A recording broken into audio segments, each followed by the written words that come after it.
Adam with High Desert Hollow here. It is November 14th, and it is crazy warm here in southeastern Idaho. We're talking about 55, 56 degrees. Very unseasonable for middle November. That being said, though, I've taken this opportunity. Ended up ordering some Morel mushroom spawn. I got it about the third week October, and then we got kind of crappy weather, and then I got busy, and I was just going to actually hold it over till spring and put it in the ground then. But it won't hurt anything as long as you can work the soil and get it in the ground. You could be able to get the spawn spread, and that way it'd be out here and ready to fruit. Hopefully get a little bit next year or the year after. But it's something I got to get in the ground at some point. And I'm just going to take advantage of today, the weather that it is. And right now I'm back here, kind of behind the house, back up in the cottonwoods and stuff that we have at the back of the property that line the canal. Prime Morel habitat. We don't really do much back here. I just let it go natural. We just let the leaves fall, let whatever grows grow. So what I'm going to do is I'm going to end up bringing the rototiller back here, and I've got two different kits for spawn. I'm only going to film the one. But what it is I'll basically till up a 4x4 section. I'll get the spawn mixed in, and I'll mix in a bunch of the leaf matter and everything that the mushroom's going to want to use to grow and fruit off of. And we'll get that mixed in. We'll kind of film the process and go from there. It's going to be a while before we have an update on it, I hope, probably when it's all said and done. Maybe next spring if we're lucky, if the conditions are right. If not, it might be the year after that. But this is kind of the steps I'm going through to get it planted in the ground. So here we go.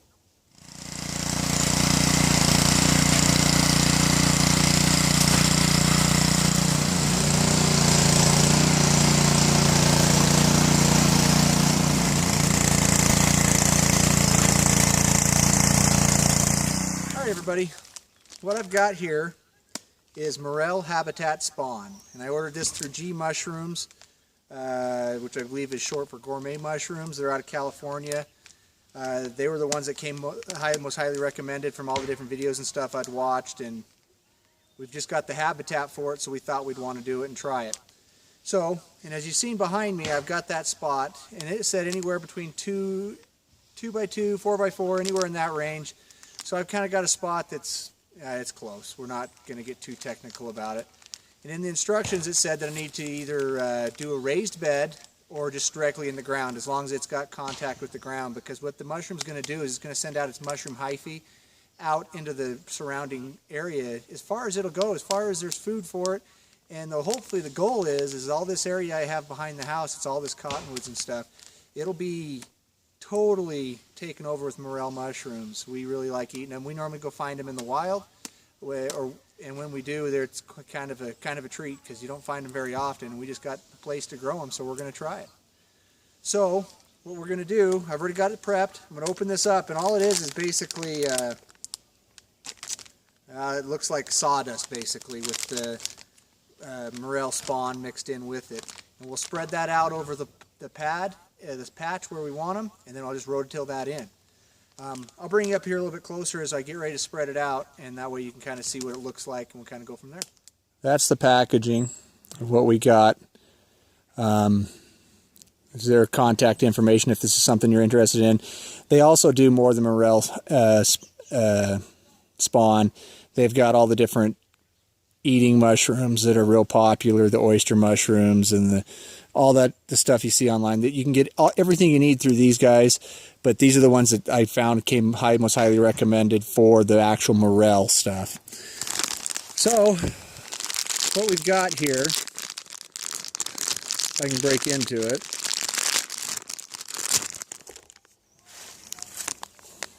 knock you guys down there.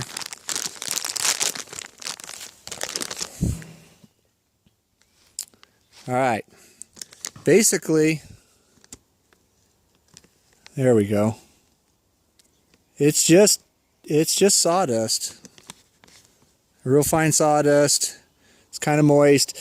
I could have kept it in the fridge throughout the winter and put it in the ground in the spring, but like I said, I mean, I checked when I went inside to grab this, and it's 57 degrees out here, and it's 4:30 in the afternoon. I can't complain about that in the middle of November. So what I'm going to do is I'll get this mixed in, then we'll go back and rototill it in. So kind of go from there.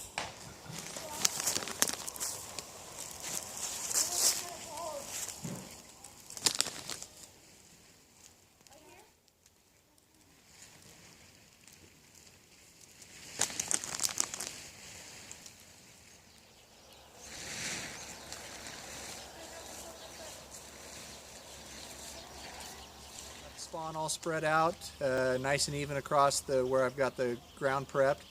And on that prep job, once again, all I did was I didn't bother moving anything. If there was small sticks there, leaves, I just rototilled all that in, because all the mushrooms want that dead, decaying matter in the ground to grow off of. That's what makes us back here such an ideal place, because it's constantly replenishing the food source for the mushrooms.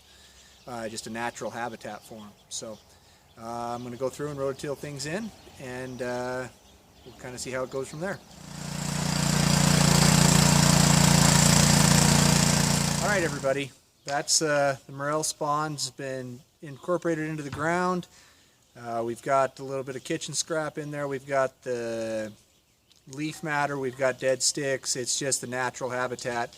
In the instructions, it does say to periodically throughout the year to actually turn in more kitchen scraps, anything that you put in a compost pile, you can put into this. You don't want to put these actually in a compost pile, but you need to continue to feed this. Another thing that morels really like, and you find them a lot in like in forests where you've had a forest fire go through. So what I'll end up doing is as I clean out the wood stove in the shop and I clean out the rocket mass heater in the house, I'll bring those ashes out here, and when it's all said and done, I'm going to have 4 different morel beds incorporated out here in the trees, and one in the by the apple orchard. They like the chemicals that's in the wood ash. They really sprout up big time after a forest fire. So we always keep putting that kind of stuff on there, plus the different kitchen scraps that we don't already compost. We'll kind of spread out here, and they say it doesn't hurt if you turn the soil where they're at. They actually like the disturbed soil, and they're one of the first things to grow back after something's been torn up.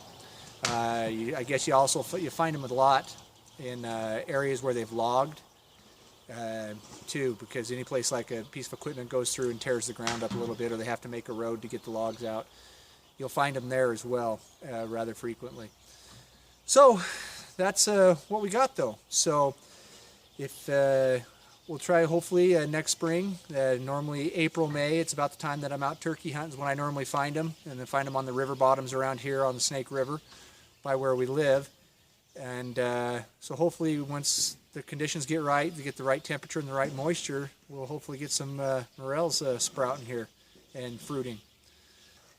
So if this is something you might be interested in, there's a little bit of information out there. There's not video-wise, there's not a lot. You have to do most of it reading. There's a couple good books out there you can get on mushroom growth. Nothing really dedicated specifically to morels, but there is several out there that just go over mushrooms in general.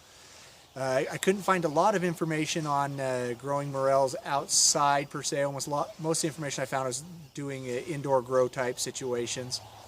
Not for morels, but for the oyster mushrooms and the other ones like that. Anyways, so this just seemed like a good thing to do on a beautiful, mild, late fall day in southeastern Idaho.